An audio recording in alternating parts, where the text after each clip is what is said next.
Handa namang sumunod si Pangulong Rodrigo Duterte sakaling ipahinto ng Korte Suprema ang umiiral na martial law sa Mindanao.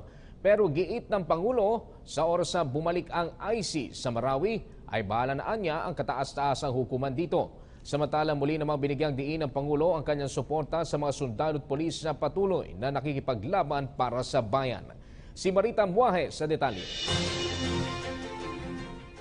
Sa harap ng mga inihahaing petisyon ng iba't ibang grupo sa Korte Suprema na humiling na ipatigil ang martial law sa Mindanao, sinabi ni Pangulong Rodrigo Duterte na sakaling katigan ito ng SC at sabihin na ihinto ito ay susunod siya.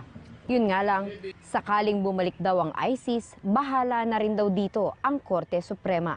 It's up to the Supreme Court. Kung sabi ng Supreme Court na okay, hindi okay, withdraw tayo. Hindi ko sa Mandaro, withdraw tayo.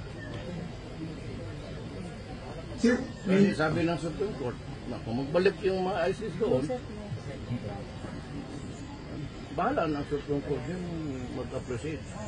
Sa kanyang pagdalaw sa 603rd Infantry Battalion sa Sultan Kudarat, Maguindanao, binigyan ito ng honor ang 4 na battalion commanders kasabay ng pagbibigay sa mga ito ng 45 caliber na baril bilang regalo.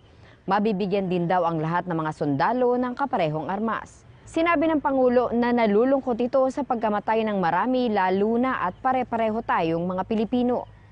We do not want any war. I do not want war. Masakit para sa akin makita yung NPA nakabulagta dyan, NPA.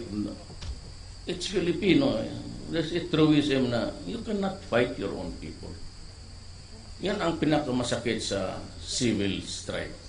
Ipininisinta rin sa Pangulo ang mga armas na nakumpiska ng mga militar sa iba't ibang mga military operations. Mula Disyembre ng 2016 hanggang ngayong Hunyo ng kasalukuyang taon sa Lanao del Sur at Maguindanao. Sa kanyang speech, sinabi ni Pangulong Duterte na hindi siya proud na nagtaas siya ng martial law. Ang ibig sabihin naman nito ay may problema. Tanungin mo ako kung maligaya ako, hindi. Bakit? Sabihin ko sa iyo, matanda na ako.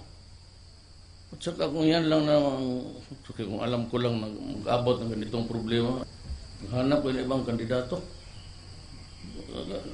Nasalubong ko ako pa. I'm the second president to declare martial law. I am not proud of it. I am not happy. Because it indicates something that there is a trouble. Sa interview, kinumpirma ng Pangulo na 3 barangay na lamang ang hawak ng Maute. Umaasa siya na matatapos ang gyerang ito sa lalong madaling panahon at maitataas ang bandera ng Pilipinas sa Marawi sa araw ng kalayaan. Mula sa Sultan Kudarat, Maguindanao, para sa Bayan, Marita Muahe.